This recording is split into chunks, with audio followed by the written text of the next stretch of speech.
It could be over quickly here for the playoff hopes of the Houston Astros. Why? They lost yesterday, and today they are first up on deck with a game that starts at 2:32 Eastern. Now, why it's 2:32, I don't know. Just sounds good, but we'll be able to watch some afternoon baseball once again. If we're lining the sides up, Houston is a heavy favorite. Right now at the FanDuel Sportsbook, that number, a minus 174 price on the money line. The total in this game, Dubsy, sits at 7.5. Holton, the left-handed pitcher, will be on the mound for Detroit going up against Hunter Brown, the right-handed pitcher of the Houston Astros. The biggest favorite of the day, and just looking at the odds market, it now even went higher, Dubsy, from a minus 174 up to a minus 178. Are we in agreement, or should I say, are you in agreement that that number should be going that high and Houston should be the prohibitive favorite today?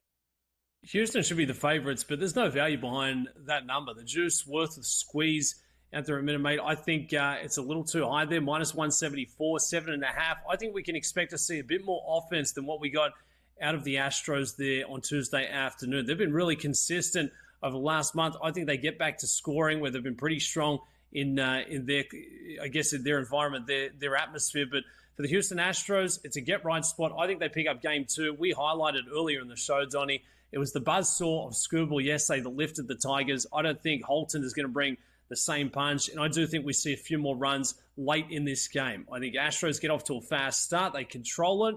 For the Tigers, they'll say, hey, what resources do we really want to throw into this, late in game 2, and put eyes towards game 3 there back in Houston. So I think the Astros have got a really good chance of not just leveling up this series, but to take it 2-1. We're still getting some decent money considering they lost the opener at home there yesterday.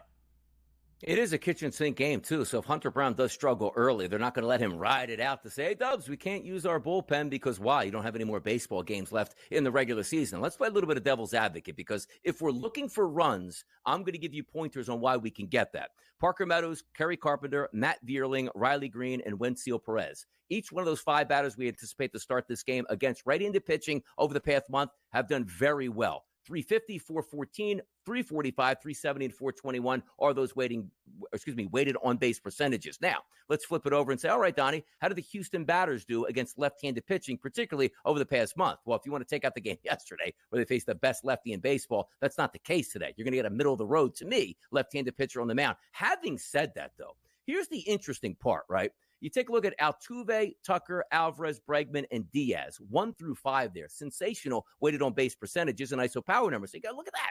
You got 2 guys that you just told me have had 2 teams that have really good starts against these type of pitchers. But then you take a look at Tyler Holton on the season, 356 batters he's faced, an ISO against 106, a weighted on base percentage, a 217. You flip it over to Hunter Brown. Let's just go his last 30 days, 96 batters faced here, an 078 ISO, and a weighted on base percentage of 267. So something has to give today. Either the batters are going to stay on par with what I just told you their statistics are, or the pitching is going to win out. It is a high leverage situation for Houston, which means all hands on deck, and certainly we're going to see how that one does play out here.